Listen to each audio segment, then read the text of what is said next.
Advantages and disadvantages of friction, यानी हम देखते हैं कि चले हमने तो समझ लिया कि फ्रिक्शन वो फोर्स होती है जो कि हमारे मोशन में मुदाखलत करती है, यानी रुकावट के तौर पर आती है और मोशन को यानी रेजिस्ट करती है कि वो स्टॉप कर जाए। अब हम इसके कुछ एडवांटेजेस पे पहले बात कर लेते हैं कि आखिर इसके कोई हमें फवायद भी होंगे। तो इसका जो बहुत बड़ा यानी हम कह सकते हैं एडवांटेज है वो ये है कि जब हम चलना स्टार्ट करते हैं, ज़मीन पर चलते हैं हम, तो आप अगर इसको ऑब्जर्व करें तो आप जिस वक्त अपने पाँव को ज़मीन पर रखते हैं, ठीक है, इस तरह से शूज़ आपने पहने होते हैं।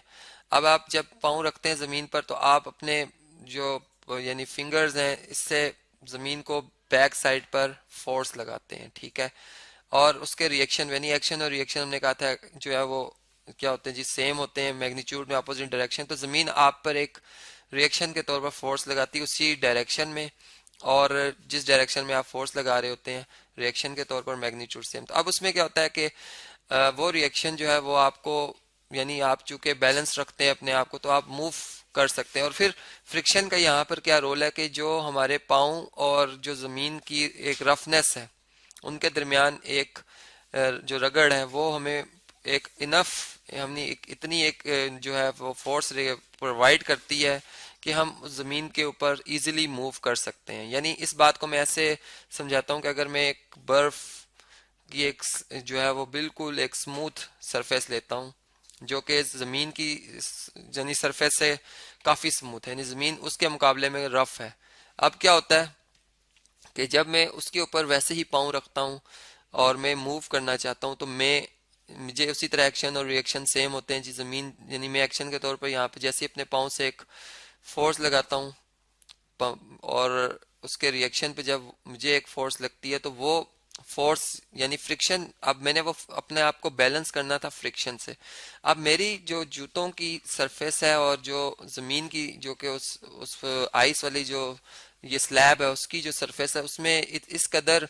यानी जो है वो रफ या हम ये कह सकते हैं कि उसके अंदर जो गैप्स इतने कम है कि वो मुझे इतनी जो है वो फ्रिक्शन नहीं प्रोवाइड कर रहे कि मैं अपने आप को जो है वो बैलेंस कर सकूं और मैं स्किड कर जाऊंगा। यानी वहां पर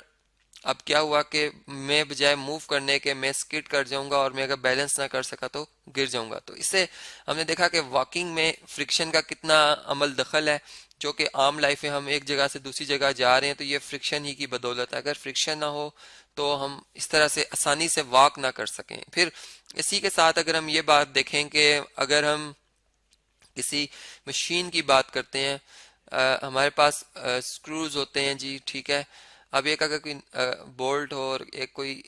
एक हमारे पास ये ऐसा का एक जैक है जी, चले मैं कहता हूँ एक चाबी है जिसे हम चाबी कहते हैं जी। अगर हम इससे इससे इसको खोलना चाहते हैं, ठीक है, तो क्या होगा कि ये जो हमारे पास मैंने ये आपको भी अब डिवाइस बताई है, अब ये डिवाइस जो है इसको ग्रिप करती है और ये ग्रिप इन दोनों के जो सरफेसेस हैं अगर ये कॉन्ट्रैक्ट होंगे तो ये ग्रिप आएगी। अदरवाइज अगर इस सिचुएशन देखें जहाँ पे ग्रिप नहीं होगी ये रोटेट कर जाएगा। तो ग्रिप हम बनाते हैं और ग्रिप जब जितनी ज़्यादा स्ट्रांग होगी उतनी ज़्यादा आसानी के साथ इस नट को इस बोल्ट को यानी जो नट और बोल्ट का एक सिस्टम है उसे टाइट करना, उसे टाइट और उसे जो है वो लूज करना, उसे खोलना आसान हो जाता है। इसी तरह अगर मैं इसकी एक और एग्जांपल दूं कि जैसे हमारे पास एक जो है वो फर्ज करें एक टेबल है जी, यहाँ पे मैं एक टेबल बनाता हूँ और या एक दीवार है, एक दीवार है जी। अब इस दीवार पे जब हम कील जो है वो तोड़े की मदद से इसमें जब धंसाते हैं तो अब वो कील जो है वो बेसिकली जब इसमें यानी अटैच होता है इस दीवार में या इस टेबल्स को अगर देखें तो इसके जो ये जॉइंट्स हम जोड़ते हैं ये सिर्फ और सिर्फ इस वजह से है कि जो फ्रिक्शन थी, अगर वो फ्रिक्शन नेल्स के दरमियान यानी नेल की जो उसकी जो सरफेस है अगर हम देखें नेल की शेप कुछ इस तरह की होती है, अगर वो बहुत ही स्मूथ हो तो वो दीवार के अंदर जो एक फ्रिक्शन की वजह से एक इनफ एनर्जी अपने इनफ फोर्स अपने अंदर जो है वो ले आता है कि वो फिर उस दीवार को मजबूती के साथ उसमें अटैच हो जाता है और फिर जो ऑब्जेक्ट हमने उसके साथ हैंग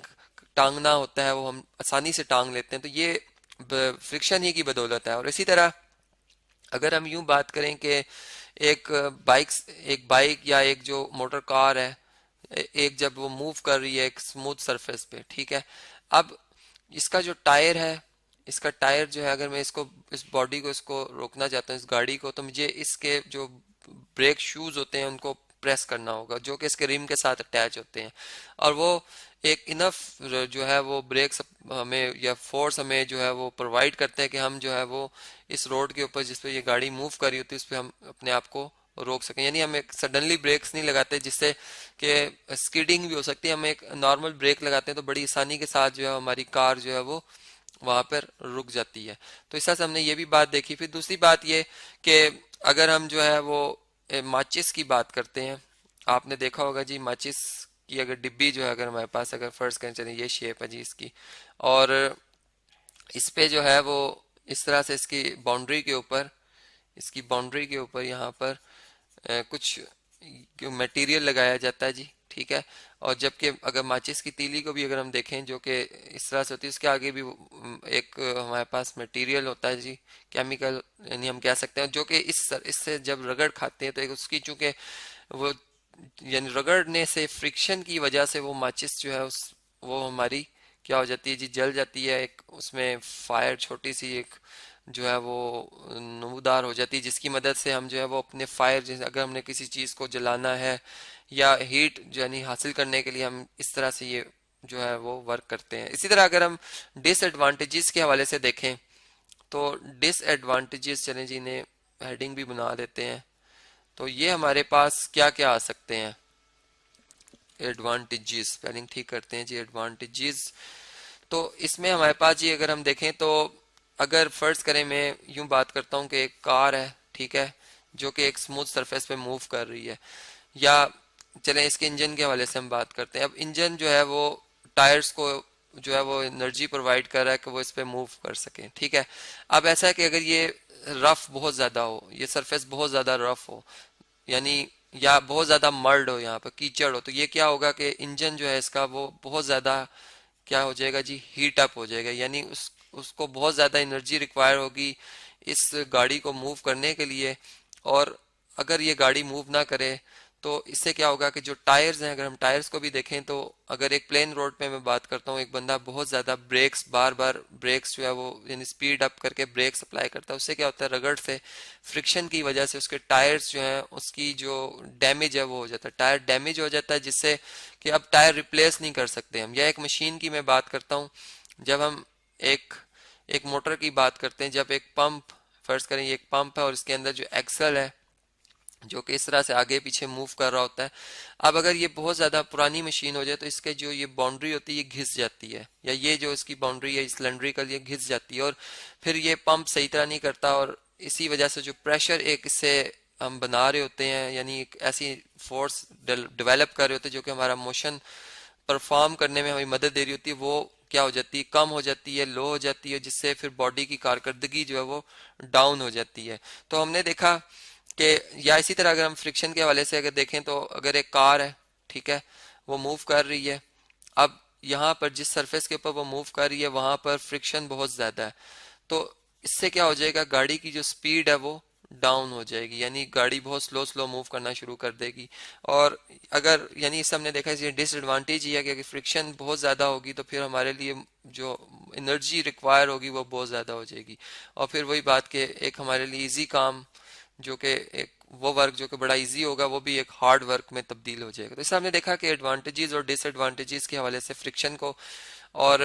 इसके डेली लाइफ में जहाँ जहाँ आजकल मॉडर्न टेक्नोलॉजी के हवाले से भी देखा कि कहाँ हम इनको, फ्रिक्शन को, इसके इससे फायदा उठा सकते हैं और कहाँ पर हमें इसका नुकसान हो रहा है।